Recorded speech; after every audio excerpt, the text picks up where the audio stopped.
tal? ¿Cómo está? Gusto saludarlos. Muy bienvenidos. Miércoles, día de destacar a nuestros autores, día de destacar a nuestros escritores, a estas personas brillantes que nos dejan legados maravillosos. Y cuando se trata particularmente de trabajos históricos, para mí es un privilegio entrevistarlos, porque además de que nos nutrimos de toda información, de todos esos datos fascinantes, damos una paseadita por nuestra historia que nunca está de más repetirla y verla, recordarla una y otra vez.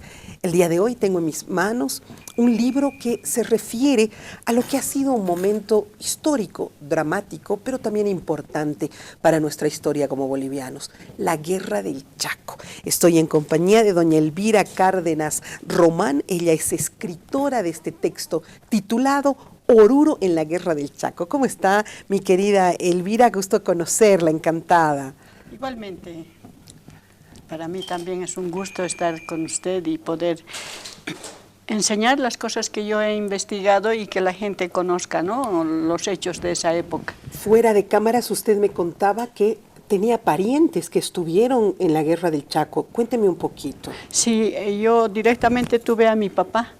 A mi papá, que nos contaba que para ir a la Guerra del Chaco a él le faltaba peso, y dice que se ponía piedritas y tomaban agua los muchachos para llegar al peso. O sea que los pesaban antes de ir a la guerra. Y los medían. ¿Y él quería ir? Él quería ir. Ay, tenía 15 jóvenes. Años, mi hijo. Mi papá. Era un chiquillo. Sí, era un chiquillo, y ahí está su foto. Ahí está la Sí, foto. Y él tenía no 15 chiquillo. años y se fue a la guerra así de jovencito. Sí, jovencito. Se iban a veces el papá y detrás del papá se iba el hijo, ¿no? Sí, así era. ¿Así sucedió en su caso? Sí, no, solamente él fue y con su hermano mayor, en la última página. ¿Qué sería pues para ellos una pues, aventura irse a la sí. guerra, ¿no es cierto?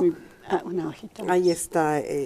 Tantos. Este es mi papá y este es su hermano mayor, Y el Anacleto hermano. Cárdenas. Sí. ¿El hermano falleció? También. Falleció. No, volvieron de la guerra Volvieron los dos. ambos de la guerra.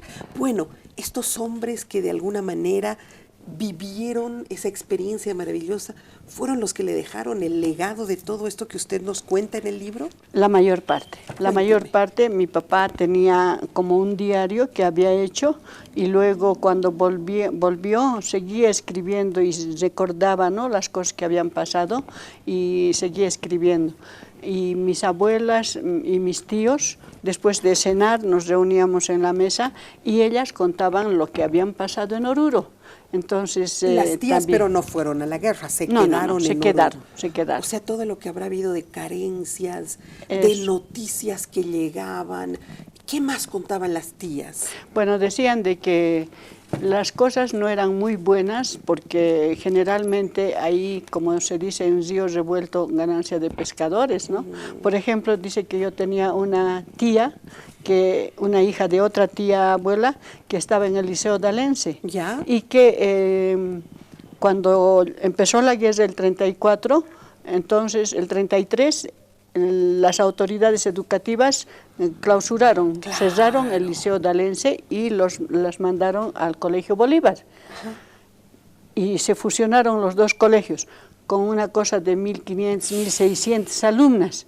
¿Para qué? ¿Para qué? Sí. A mí me encanta que sigan abriendo colegios en todo lado, y a cualquier persona, ¿no? Pero para abrir un colegio en Santa Cruz con 160 alumnos. No me digas. Todo ese presupuesto se lo llevan, ¿no?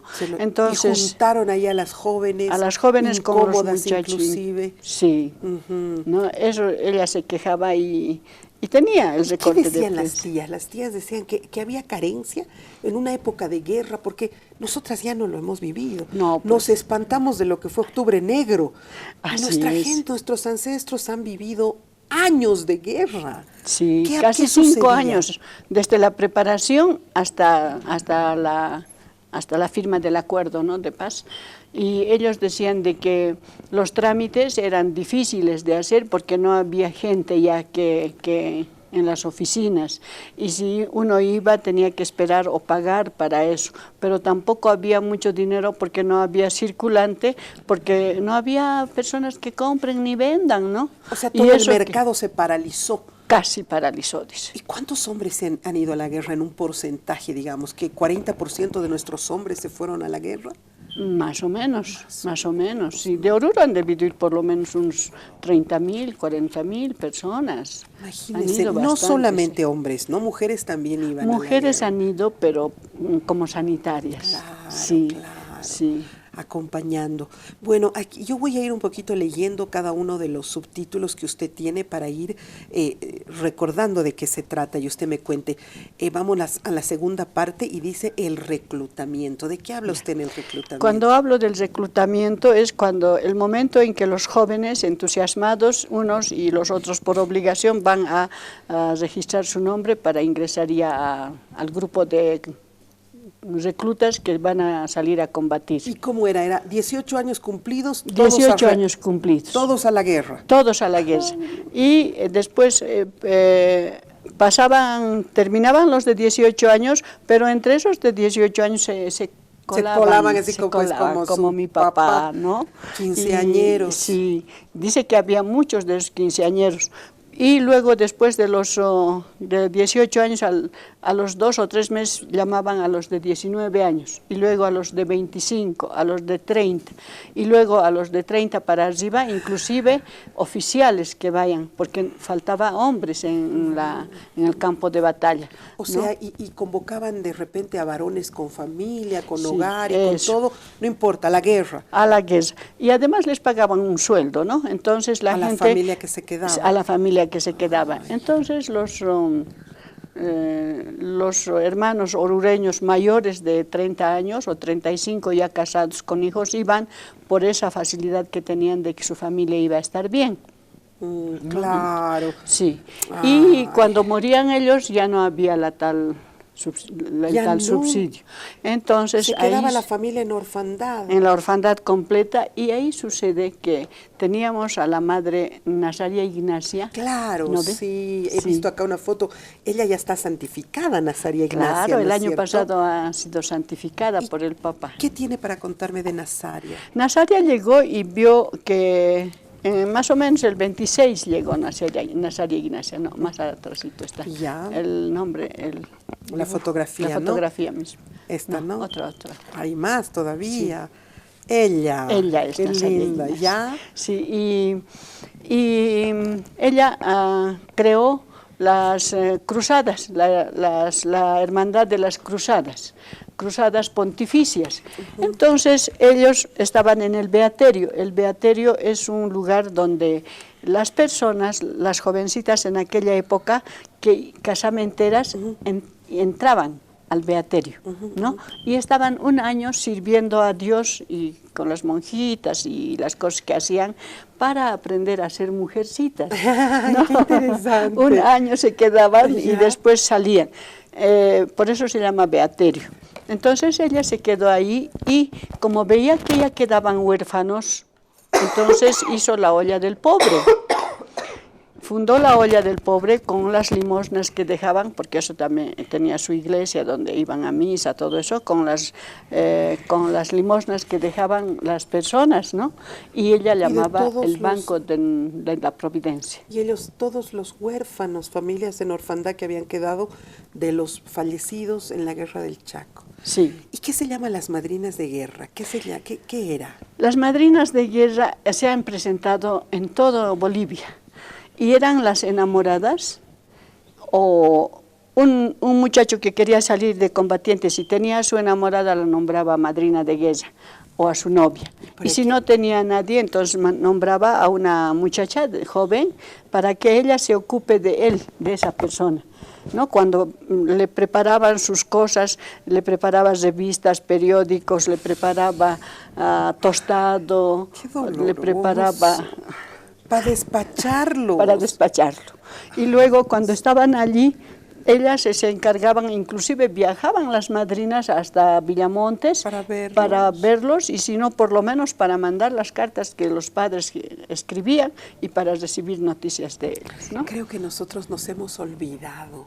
Claro, no lo hemos vivido, entonces ya nos hemos olvidado de lo dramático que es vivir en una guerra. Así es. Y usted acá está ayudándonos a refrescar la memoria, ¿no es cierto? O sea que las madrinas tenían que hacerle su encomienda para que este hombre hombre vaya Así es. a morir de repente. Y les hacían la despedida, ¿no? Les ofrecían la despedida, les hacían poner misas de salud para que el Señor les bendiga. Y los tenga sanitos durante todo eso. Eso es así. Y los despachaban en la estación, el andén de la estación de Oruro, dice que era un lloriqueo único. Pero ¿cómo no? Y los jóvenes decían, adiós Oruro del alma, ya no veré tus calles, claro, ¿no? Y esas cosas. La canción esa famosa. La cueca, sí. Adiós Oruro del alma.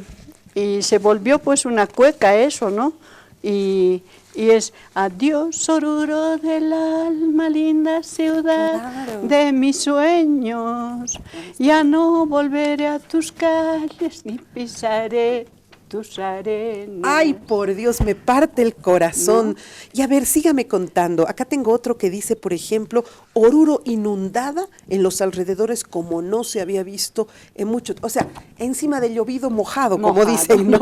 Y dice que ese año, esos 2 o 3 años, han sido los años más terribles porque realmente estaban inundados y no podían caminar por las calles, ni las aceras. ¿Se inundó Oruro? Se inundó Oruro, entonces sacaron sus bateas. ¿Usted conoce las bateas? Pero me bañaban en batea a mí, cuando era chiquita, ponían al sol y me... ¡Qué vergüenza, Dios mío! Pero he visto unas fotos muy vergonzosas. Ya, la ponían en la batea. En la batea y con los palos como remos, ellos se trasladaban, cruzaban una acera a otra para seguir su camino. ¡Qué horror! O sea, y bueno, me imagino que era una ciudad, Oruro, llena de mujeres, pues, porque la mayoría de los hombres estaban... La mayor parte, sí, la mayor parte.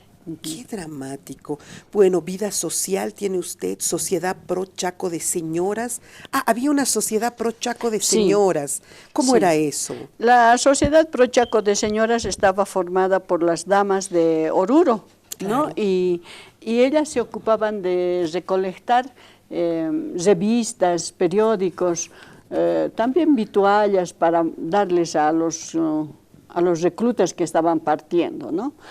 Pero ellas estaban preparadas ya desde el año 1928, desde el momento en que... Ellas ya se organizaron. Ya se organizaron. Ya era una organización establecida. Entonces, ellas, la Juventud Católica Femenina, la Católica de Damas Bolivianas Filial Oruro, Sociedad Católica de Obreras, sí, la Liga Filial de Oruro, todas ellas estaban preparadas y dice que preparaban, o sea, ellas programaban sí, conferencias, charlas para concientizar a la población, imagínense, ¿no? Si ahora vienen y nos dicen va a haber guerra, yo no sé cómo podríamos recibir esas noticias. O sea, ¿no? Que ellas reunían a la gente para charlarle, orientarlas, animarlas, porque imagínense quedarse ahí sin el marido, sin con los hijos. Sin los hijos. Sin los principalmente, hijos, ¿no? Los hijos tan jovencitos que tenían una vida por delante, han tenido que marchar. Que uno los cría con tanto amor, que no se caiga, que no se tropiece,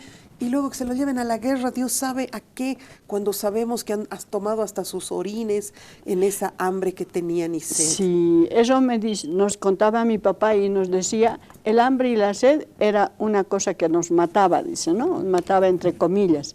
Y el camión de provisiones dice que llegaba, ¿no? Y llegaba y era un decir también el camión de provisiones, porque lo único que traía eran quintales de azúcar seguramente, digo, de harina.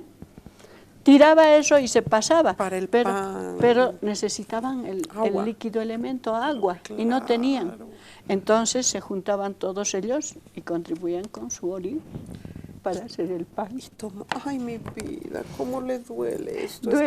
Duele a cualquiera. ¿Y el papá contaba eso? Mi papá contaba llorando y cantaba Boquerón abandonado, cantaba Noches del Paraguay y lloraba mi papá.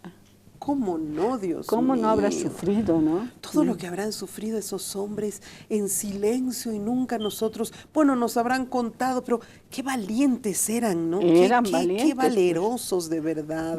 Yo no sé si ahora nuestra juventud, si hubiera una declaratoria de guerra, se presentaría como esa vez. Porque ahora ni el servicio militar quieren hacer, van a ir a la guerra, imagínense. Así es. No es cierto, sí. Qué valientes eran nuestros hombres. Sí, yo sé que se morían de hambre, pero que haya... Hasta la ropa. partieron de Oruro, dice, con esos trajes de la Guerra del Pacífico de jerga. Imagínense llegar, salir de -5 grados a 15 grados en una altura de 4.000 metros y llegar a un llano donde el calor era sofocante.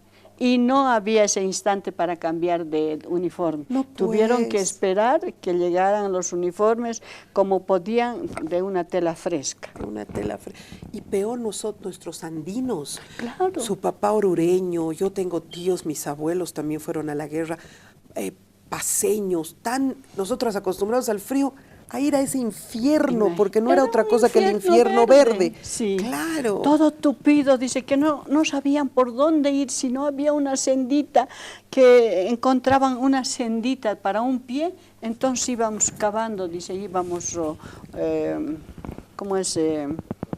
haciendo camino. Haciendo camino. Estos ¿no? hombres que usted tiene acá en estas fotografías, todos adultos ya, ¿quiénes son? Ellos eran, en aquella época, en el año 2012, eran los excombatientes que quedaron vivos. Ahora ya no tenemos excombatientes en Oruro, el último en Tarija murió en Bolivia. Ya no hay más, Ya no en todo tenemos Bolivia. en todo Bolivia ya no tenemos más Pero excombatientes. ¿y cuando entran en los desfiles y entran los...? Entramos los hijos de los excombatientes. Yo acompañaba a mi papi cuando yo ya fui joven, yo le acompañaba a mi papá a desfilar, bien orgullosa con mi papá, ¿no? ¿Cómo no? Y ahora voy orgullosa igualmente como hija de un héroe del Chaco. Usted va al desfile. Voy. Sí, Qué yo lindo. el viernes voy a ir a desfilar en Oruro con los hijos de los excombatientes. Y alguna vez, si no puedo viajar, aquí entro con los hijos de los Me excombatientes. parece fantástico. Bueno, el libro ya está a la venta, ¿cierto, Sí. Elvira? ¿Dónde lo encontramos? Está en la librería, en la calle Vallivian, entre Colón y Atenea, la librería... Atenea. Y luego en la Gisbert, ¿Ya? sí, y también está en el baúl del libro frente a la Sí. universidad. Y tenemos otro lugar de ventas en Calacoto, También. en la Montenegro. En lectura debe Sí. ser, ¿sí? Ya, o sea que ya lo ha distribuido usted muy bien, está en Sí, las mejores librerías. ¿Cuánto cuesta? 30 bolivianos. Es barato, es Sí. económico, accesible. Mire, cuando uno tiene que imprimir un libro, en las imprentas, si no es por 1.000, no se lo imprime. Si es 1.000 ejemplares, le cobran 20.000, 30.000 bolivianos. Le digo 500, igual, 18.000. O sea... Claro, porque queman pues los, sí, ¿no? Queman sí, las dicen placas. que queman y eso es lo que más Es lo cuesta. que cuesta. Entonces, ser escritora ya no es... No es un negocio. No es un negocio. no es. Por ejemplo, ahora yo tengo en la base de datos varias, no sé si le conté que yo pertenezco a la Academia Boliviana de Historia Militar. Ah. Soy académica de número. Ah, mire. Sí, el 2016 con la defensa de mi tesis prolegómenos sobre la guerra del Chaco, parte económica, Sí. 1928-1932, logré el collarín de académica. Qué de número. orgullo, pero Y qué soy la única lindo. mujer. La única mujer, qué maravilla. Sí. ¿Y habrá todavía algún otro material, tal vez en lo posible? Sí, ya estoy terminando sobre la capitalía. Ya, ¿no? Que bueno, tanto hemos... vamos a hablar de ello, pero yo me quiero concentrar en este. Sí. Yo creo que orureño que se respete tiene que leer este libro. Todos los orureños, bolivianos en realidad, pero en particular, yo sé que los orureños son muy unidos aquí en La Paz. Sí. Orurito dicen, ¿no? Sí, y se Orurito. juntan y se reúnen y se encuentran.